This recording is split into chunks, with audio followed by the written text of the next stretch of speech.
내가 에이전트한테 나 도쿄 갈 텐데 티켓 하나 구해줘. AI가 최고로 비싼 티켓 사서 주잖아요. 근데 취소가 안 돼요. 그럼 누가 책임져야 됩니까? 제가 책임져야죠. 개인은 반드시 AI한테 권한을 쪼개줘야 돼요. 기업들은 기존에는 사람한테 어필하는 마케팅을 했다. 근데 이제는 AI 에이전트한테 어필하는 거기다 잘 보여야 된다. 네. AI 에이전트 시대가 되면은 코드를 기반으로 한 암호화폐가 주류가 된다? 그러면 투자해야 되는 건가? 스테이블 코인은 투자하는 게 아니에요. 비트코인은 투자를 권하지 않습니다. 떨어질 거라고 보거든요. 대신 이더리움이나 솔라나나 리플이나 메인넷을 갖고 있는 코인에는 투자를 하셔도.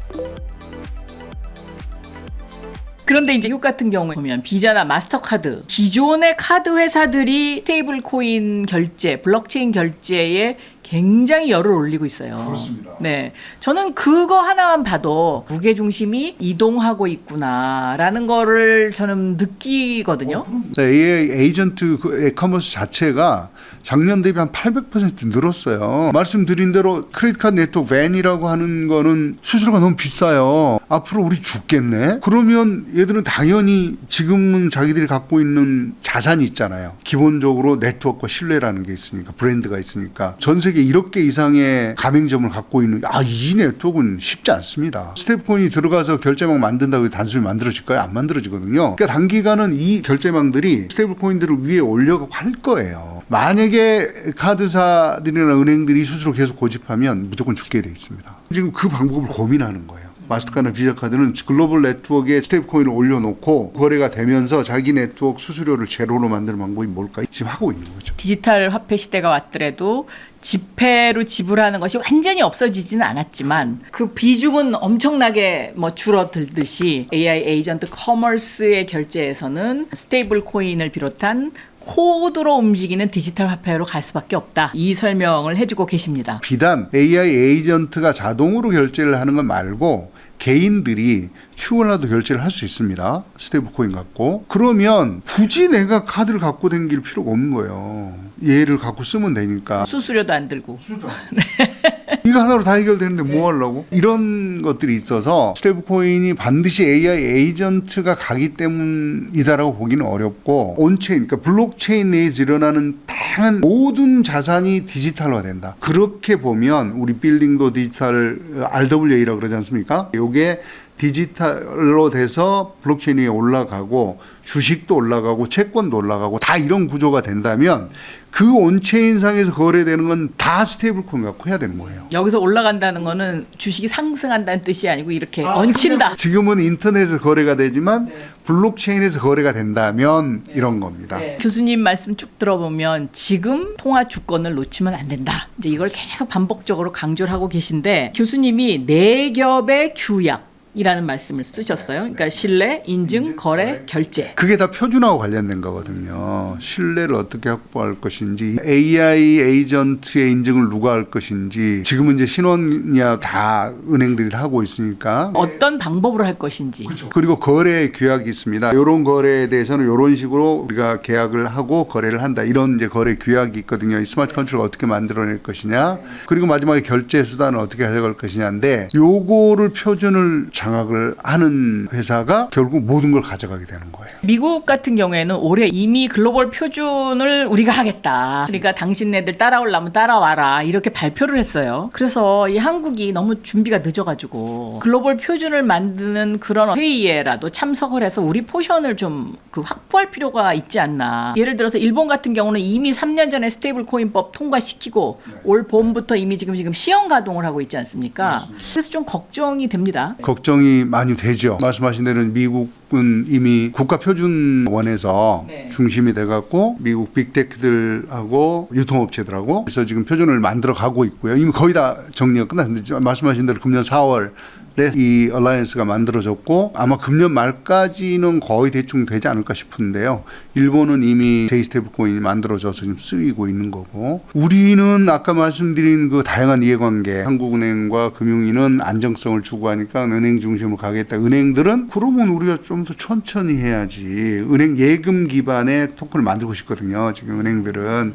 그러니까 안 해요. 거기다 빅테크가 들어오기는 은산분리라는 제도적 제한 때문에 못 들어오고 있는 거고, 그러니까 국회가 사실 빨리 이걸 해결해 줘야 되거든요. 네. 그렇지 않으면 지금은 사실은 제가 보기에 매분 매초가 급한 상황이다 이렇게 봐야 되는 겁니다. 책임과 안전 부분으로 넘어가 보도록 하겠습니다. 첫째, 한국은행이 발행하는 CBDC와 민간 스테이블 코인이 공존한다고 가정을 했을 때 이 민간 스테이블 코인 믿을만 합니까? 아니면 어떤 스테이블 코인을 써야 됩니까? 이런 좀 가이드라인을 좀 주시면 어떨까요? 민간 스테이블 코인이 과거에 비해서는 굉장히 안정화됐다. 하지만 여전히 리스크는 있다. 이렇게 최종 평가를 할 수가 있을 것 같고요. 지난번 여러분 혹시 테라루나 사태를 기억하실지 모르겠는데 그게 알고리즘 기반의 스테이블 코인이라고 하는 것이거든요. 실제적으로 미국 국채, 한국 국채 아니면 금, 달러 이런 준비 자산을 가지고 있지 않은 알고리즘을 통해서 해킹을 했다고 하는 것인데 이게 무너지면서 사람들이 걱정 엄청 많이 했어요. 엄청난 당시의 사태였죠. 완전 우리는 트라우마가 생긴 거죠. 더군다나 한국 사람이 만든 스테이블 코인. 그러니까 금융위는 S만 나오면 오케이 이렇게 이제 뒤로 물러서는 이런 것들이 됐는데 지금은 이제 법제적으로 유럽의 미카 그리고 미국의 지니어스 액트 이런 것들이 이제 나오면서 법적으로 안정성을 제도화되기 시작했어요. 그러니까 안정성을 이제 가져가는 것이고 감사라고 하는 영역도 들어와 있고 자금 세탁 방지에 관련된 거 들어가 있고 KYC라고 하는 Know Your Customer라고 하는 고객 확인 절차까지 이제 다 들어와 있습니다. 그 다음에 큰 기업들 아까 말씀드린 카드사, 월마트 구글 이런 데들이 지금 들어와서 플레이를 하고 있잖아요. 그러다 보니까 기술적으로도 안정이 됐다라고 하는 믿음을 줄 수 있습니다. 근데 이제 문제는 기업들이 과연 얼마나 신뢰를 얻을 수 있을 것이냐. 그 기업의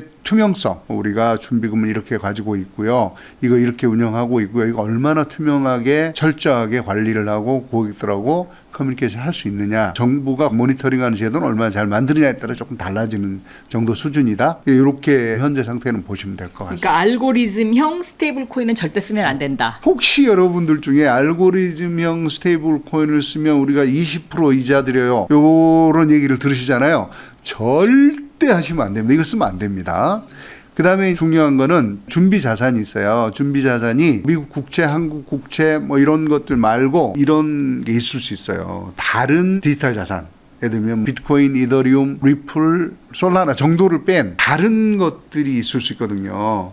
요거 준비 자산으로 가져왔어요. 요거 의심해 봐야 돼요. 그러고 혹시 뭐 수탁을 하는데 누구랑 하면 뭐 이자를 더 이렇게 아무튼 이상한 조건이 붙은 것들 이런 스테이블 코인 절대 쓰시면 안 됩니다. 그러니까 법정화폐 담보형 그리고 국채 같은 안전자산 담보형 금까지도 괜찮고요.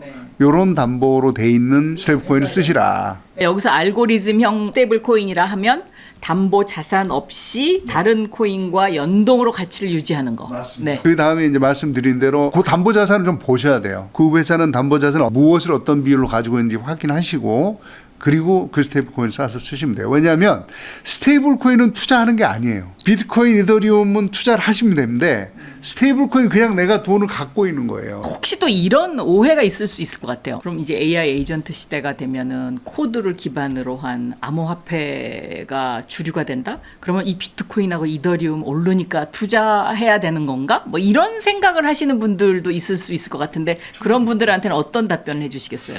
이거는 조금 민감한 이슈이긴 한데요. 아까 말씀드렸는데 비트코인은 과거에는 거래에도 써보려고 이제 애를 썼는데 가격 변동이 워낙 심하기 때문에 저는 가능하면 투자를 권하지 않습니다. 어떤 사람들은 뭐 10억도 간다 뭐 이렇게 얘기를 하더라고요. 저는 가격이 떨어질 거라고 보거든요. 대신 만약에 투자를 하신다면 이더리움이나 솔라나나 리플이나 이런 메인넷 왜냐하면 이제 앞으로는 모든 블록체인이 다 연결이 됩니다. 지금 이미 이 표준들이 만들어지고 있거든요. 그래서 모든 블록체인들이 다 연결돼서 지금의 인터넷이라고 우리가 알고 있는 이 네트워크가 블록체인 기반으로 만들어집니다. 그렇기 때문에 이런 메인넷을 갖고 있는 데들의 코인에는 투자를 하셔도 가격이 막 급하게 올라가진 않지만 꾸준히 상승하거든요. 왜냐하면 블록체인 네트워크가 커지면 커질수록 사용량이 늘어나고 사용량이 늘어나면 거기서 만들어진 자산은 가치가 올라갈 거니까요. 네. 그거는 투자를 하셔도 됩니다. 이 평가는 김용진 교수님의 개인 의견이긴 합니다만 어쨌든 김용진 교수님이 이 AI 에이전트 커머스 분과에서는 대한민국에서 내놓으라 하시는 분이다라는 것도 참고하시. 그러면요, 예를 들어서 AI가 오작동되거나 네. 내 프라이버시가 다 침해돼. 이런 거 걱정이 되는데요. 어떻게 해야 됩니까? 그거는 기본적으로 책임의 영역에 들어가면 AI 에이전트 관련은 세 가지 이 영역이 책임이 있거든요. 사용자 책임이 있습니다. 내가 에이전트한테 야, 나 도쿄 갈 텐데 티켓 하나 구해줘. 며칠 날 갈 거야? 그러고 말았어요. 그럼 어떡합니까? AI가 최고로 비싼 티켓을 사서 주잖아요. 근데 취소가 안 돼요. 그럼 누가 책임져야 됩니까? 제가 책임져야죠. 이게 표현 대리라고 하는 겁니다. 이거하고 똑같으네요. 그러니까 예를 들면 무인 자동차 사고 나면 누가 책임지냐? 그거 있는데 그거를 계층을 이제 나눠보는 겁니다. 내가 만약 위임을 잘못했을 때 생기는 문제는 내가 책임진다. 두 번째, 만약에 알고리즘에 문제가 생겼다. 그러면 알고리즘 만든 회사가 책임져요. 이건 제조물 책임입니다. 그다음에 마지막에 판매사인데 쇼핑몰에서 보안 문제가 있었다거나 사기가 발생했다. 이건 당연히 거기가 책임져야죠. 이렇게 책임의 구조가 나눠지고요. 근데 만약에 그래도 내 데이터가 나가면 어떡해? 걱정이 되잖아요. 아까도 얘기했지만 내 데이터의 유출 문제, 그래서 안전장치를 어떻게 해야 되냐? 네. 이거 굉장히 중요한 이슈인 것 같아요. 네. 이제 세 가지가 있는데 그것도 기술적인 문제가 있고 제도적인 문제가 있고 사용자 문제가 있습니다. 이제 기술적인 문제로 보면 우리 그 저작권자위원회에서도 얘기하고 있는 동형 암호라는 거 있잖아요. 네. AI는 보지도 말고 듣지도 말아야 돼. 가지고 있지도 말아야 돼. 그러니까 암호화된 데이터를 갖고 처리를 할 수 있도록 해줘야 되는 거예요. 이런 게 이제 동형 암호를 기반으로 하는 보안 체계가 하나 있어야 되고요. 네.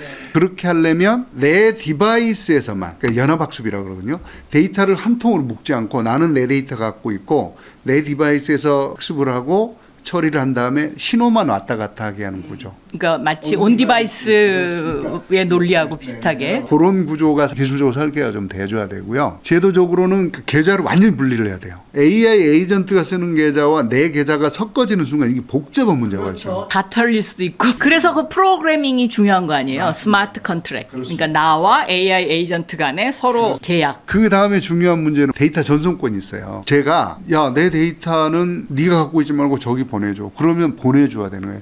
왜냐하면 데이터는 근본적으로 내가 만들어내는 거다. 데이터 통제권이라 그러는데요. 데이터 통제권과 붙어가는 놈은 데이터 전송권입니다. 그러니까 반드시 데이터를 내가 통제할 수 있어야 된다. 너 빅테크 왜 네가 갖고 있어? 나는 이 데이터 여기다 줘. 이렇게 할 수 있는 구조가 제도적으로 설계가 돼야 되는 거고요. 이게 이제 데이터 신탁으로 갑니다. 우리 국민들이 데이터를 신뢰할 만한 데다가 주고 이거를 스타트업이나 중소기업들이 잘 활용할 수 있도록 돈 내고요. 수수료 내고 사용해야 됩니다. 사용할 수 있게 하면 여기서 데이터를 제공한 사람한테 소득을 주는 거예요. 또 부수적인 산업 효과가 있겠군요. 데이터 배당, 네. 데이터 신탁 비즈니스가 만들어지는 이런 이제 어마어마한 게 붙어 있습니다. 그다음에 마지막 개인은 아까 말씀드린 위임의 문제가 있기 때문에 반드시 AI한테 권한을 쪼개줘야 돼요. AI별로 권한을 쪼개주고 딱 그렇게 할 수 있는 아까 스마트 컨트롤 말씀을 이렇게 할 수 있도록 구조화를. 정권을 절대 줘선 안 된다. 정권을 주면 절대 안 네. 말씀 중에 동형 암호 얘기를 하셨는데 좀 어렵게 생각하시는 분들이 있을 것 같아서 이 동형 암호라 함은 내 데이터를 풀지 않은 상태에서 상대방한테 그대로 전송을 하기 때문에 이것이 해킹의 위험이 적다. 동형 암호라고 하는 건 내가 데이터를 보낼 때 암호화를 하는데 요거를 가면 풀어야 되거든요. 그래야 처리가 되는데 안 풀고 그대로 동형으로 갖고 컴퓨팅을 한다. 처리를 한다. 이런 얘기가 되겠습니다. 자, 그러면 지금 기업과 정부 당장 해야 할 일이 뭡니까? 우선은 기업들 중에서도 여러 가지 기업이 있죠. 대형 마트도 있을 것이고 이커머스 회사들도 있을 것이고 카드 회사나 은행들도 있을 것이잖아요. 그러니까 우선 기업들은 기존에는 사람이 사람한테 어필하는 데이터 구조 마케팅을 했다. 근데 이제는 AI 에이전트한테 어필하는 거기도 잘 보여야 된다. 이렇게 되는 거거든요. 우리가 오프라인 매장이라고 하는 대형 마트는 이미 온라인이 오프라인보다 많아졌고 모바일이 온라인보다 많아졌어요. 거래량이. 그러니까 이렇게 이해하시면 될 것 같아요. 기존에 시장에 가서 전통 시장에서 물건을 살 때는 지폐로 이게 오프라인. 그다음에 온라인 거래는 크레딧 카드나 QR 코드. 이제 AI 에이전트 커머스는 AI가 코드 베이스로 AI 에이전트가 알아서 하는. 이제 그렇게 가기 때문에 대형 마트는 경험을 주는 매장으로 바뀌어야 돼요. 플래그십 스토어처럼 경험을 누구든지 들어가서 보고 이런 거 재밌네 뭐 이렇게 해줄 수 있는 재밌는 공간으로 만들어야 되고 그 다음에 매장에 후면은 마이크로 풀필먼 들어갑니다. 고객이 가장 빠른 시간에 배송을 받을 수 있도록 구조화하는 이런 형태로 이제 구조화를 일단 해야 되고요. 이커머스 회사들은 말씀드린 대로 에이전트가 찾아야 되잖아요. 에이전트는 그림 안 보거든요. 메타데이터 구조를 어떻게 설계를 하고 카탈로그를 어떻게 만들어낼 것인지 그리고 표준 API는 어떻게 만들 것인지 이거 굉장히 중요합니다. 카드사들은 코인 연합에 당하지 않기 위해서는 거래 수수료 낮춰야 되고요. 그 다음에 카드가 지갑에 내장될 수 있는 구조로 바꿔야 됩니다. 이거를 빨리 하지 않으면 상당히 심각한 위기에 처할 수 있죠. 카드사들이 정신을 바짝 차려야 되겠네요. 네. 그다음에 이제 정부 입장에서 보면 이제 사실 정부에서 제일 중요한 사람들은 시민들이고 소상공인들이거든요. 물론 중소기업, 대기업도 중요합니다. 안 중요하다는 얘기 아니고요. 중소기업, 소상공인, 시민 숫자가 많습니다. 그렇죠. 거의 80% 90%에 육박하고 대기업들은 알아서 하고. 네. 그런데 문제는 이 사람들이 돈이 없어요. 역량도 없어요. 그러니까 이 사람들을 위한 데이터 체계 구축을 정부가 지원을 해야 됩니다. 정부는 크게 법 제도를 만드는 영역, 인프라를 만드는 영역, 사람을 기르는 이렇게 세 가지로 이제 해야 되는 건데요. 법제도는 디지털 자산 기본법이 됐건 전자금융거래에 관한 법률이 됐건 빨리 국회하고 협력을 해서 법을 만들고 제도화를 해야 될 필요가 있다. 그렇지 않으면 우리는 진짜 완전히 이 AI 커머스라는 쪽에서 그야말로 퇴출될 가능성이 높다. 그런 게 하나 있고요. 그다음에 인프라로는 말씀드린 대로 연합 학습이 가능하도록 하는 데이터 허브 구조를 설계를 해줘야 돼요. 그러니까 모든 사람 데이터 다 내놔. 이거 한 통에 모아서 해. 이건 불가능하거든요. 네. 그래서 자기들이 데이터는 갖고 있으나 학습이 일어날 수 있는 구조, 이 인프라를 어떻게 설계할 것인가 국가가 해야 될 일이고요. 특히 소상공인들이나 중소기업은 수술할 수 있는 역량이 없기 때문에 국가가 이걸 빨리 만들어줘야 됩니다. 그 다음에 중요한 거는 이 사람들 교육을 시켜야 돼요. 센터가 있고 그 사람들이 모여서 교육도 하고 실제로 진행할 수 있도록 하는 구조, 교육과 실제가 같이 갈 수 있는 센터들이 만들어지고 거기서 데이터 구조도 만들고 네트워크도 만들어주고 API도 만들고 이렇게 해야 되거든요. 그래서 그게 빨리 좀 진행이 돼야 된다. AI 에이전트는요, 국가를 가리지 않습니다. 언어를 가리지 않습니다. 인종을 가리지 않습니다. 전 세계의 모든 에이전트를 상대로 거래가 이루어질 겁니다. 이 얘기는 무슨 얘기냐면 글로벌 시장에 접근할 수 있는 조로의 기회가 왔고, 글로벌 시장이라고 하는 거는 몇 개 대기업만 상대할 수 있는 시장이 아닙니다. 한국적인 거, 굉장히 다양하고 독특한 상품이나 서비스를 찾는 사람들이 무궁무진하게 늘어. 더군다나 지금 한류가 막강하게 지금 가고 있으니까 그런 게 늘어날 거다. 그러면 소상공인들 이 창의성과 다양성을 우리 마켓 내로 끌어들어온다면 앞으로의 미래는 더 커지지 않을까? 오늘 AI 에이전트 커머스에 대해서 자세히 알아봤습니다. AI 에이전트는 국가를 구분하지 않습니다. 또 언어를 구별하지 않습니다. 인종을 구별하지 않습니다. 이런 세상으로 우리가 점점 들어가고 있습니다. 세상이 크게 변하고 있습니다. 이제 화폐도 종이화폐에서 디지털로, 그리고 이제 코드 화폐로 넘어가는 정말 대전환기입니다. 박영선의 테크토크. 오늘은 재정경제부의 전략경제자문단 AI 커머스 분과위원장 맡고 계신 김영진 교수님과 얘기 나눠봤습니다. 감사합니다. 미래를 먼저 보다. 티타임즈.